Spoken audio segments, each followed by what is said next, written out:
மாரி 2 படத்தோட வெற்றிக்கு அப்புறமா இப்போ தனுஷ் அவர்கள் வெற்றிமாறன் இயக்கத்தில் அசுரன் அப்படிங்கிற படத்தில் கமிட் ஆயிருக்காரு.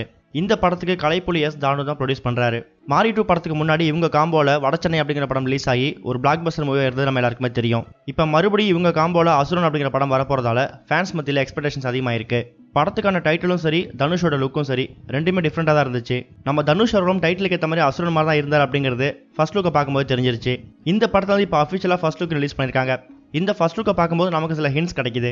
அந்த போஸ்டரில் அசுரன் சொல்லக்கூடிய ஃபாண்ட்ல நிறைய இலைகள் லீவ்ஸ்லாம் இருக்கு. ஸோ இந்த படம் மோஸ்ட்லி ஒரு காட்டு பகுதியில் நடக்கக்கூடிய ஒரு படமாக இருக்கிறதுக்கு வாய்ப்பு இருக்கு. தனுஷ் அவர்களும் ரொம்ப ஆக்ரோஷமா வேட்டையாடுற மாதிரி ஈட்டி எடுத்து எதையோ குத்த போற மாதிரி தான் ஸ்டில் கொடுத்துருக்காரு. அந்த அட்மாஸ்பியரும் சுற்றி இலை காடுகளாக தான் இருக்கு. இதெல்லாம் வச்சு பார்க்கும்போது நம்ம தனுஷ் அவர்கள் ஒரு அசுரனா தான் ஒரு வேட்டைக்காரனா தான் இருக்காரு அப்படிங்கிறது இந்த போஸ்டரை பார்க்கும்போது கிளியரா தெரியுது.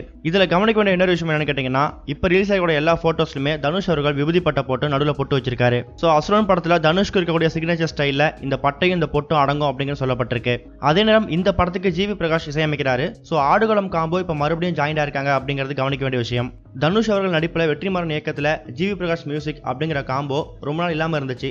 இப்போ லாங் கேப்க்கு அப்புறமா இவங்க டீம் இப்போ மறுபடியும் ஜாயின் ஆயிருக்கு. இது ஒரு பக்கம் இருக்க இந்த படத்துக்கான ஷூட்டிங் இன்னைக்கு ஆரம்பிக்க போகுது அப்படிங்கிற மாதிரியும் தகவல் கிடைச்சிருக்கு. அந்த வகையில் இந்த படத்துக்கான இன்னொரு போஸ்டரையும் இப்போ ரிவீல் பண்ணியிருக்காங்க.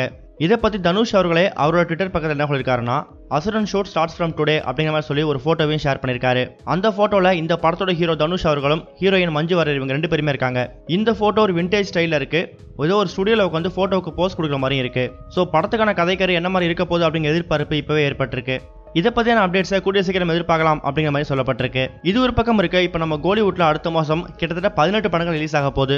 ராமோட டைரக்ஷன்ல மம்முட்டி நடிக்கிற பேரன்பு, ஜிவி பிரகாஷோட சர்வம் தாளமயம், எஸ்டிஆரோட வந்தா ராஜாவாதா வருவேன், உதயநிதியோட கண்ணே கலைமானே, கார்த்தி நடிக்கிற தேவ், சேரனோட டைரக்ஷன்ல திருமணம், அதர்வா நடிப்புல பூமராங், த்ருவ் விக்ரம் நடிப்புல வர்மா, ஜிவி பிரகாஷோட 100% காதல், சகா, தாதா 87, கழுகு 2, கொரிலா, ஐங்கரன், சந்தானத்தோட தில்லுக்கு துட்டு 2, விமல் அண்ட் ஓவியா நடிப்புல கலவாணி 2, அக்னி விசஸ் தேவின்னு சொல்லிட்டு கிட்டத்தட்ட 18 படங்கள் ரிலீஸ் ஆக போகுது.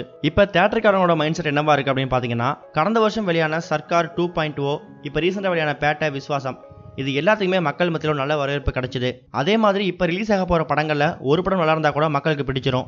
அப்படி பிடிச்சா மட்டும்தான் மக்களை கொண்டு வர முடியும். அப்போ தான் பாக்ஸ் ஆஃபீஸ் கலெக்ஷன் எடுக்க முடியும் அப்படிங்கிற மாதிரியும் அவங்களோட ஆதங்கத்தை தெரிவிச்சிருக்காங்க.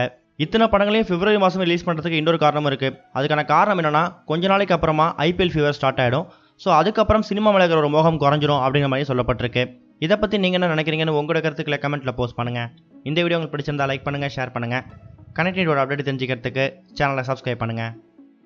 இது வரைக்கும் கனெக்டிங் டிவிக்கு சப்ஸ்கிரைப் பண்ணனா மறக்காமல் சப்ஸ்கிரைப் பண்ணிக்கங்க. உடனடி அப்டேட்ஸ் பெறுவதற்கு நோட்டிஃபிகேஷன் பெல்லையும் கிளிக் பண்ணிக்கங்க.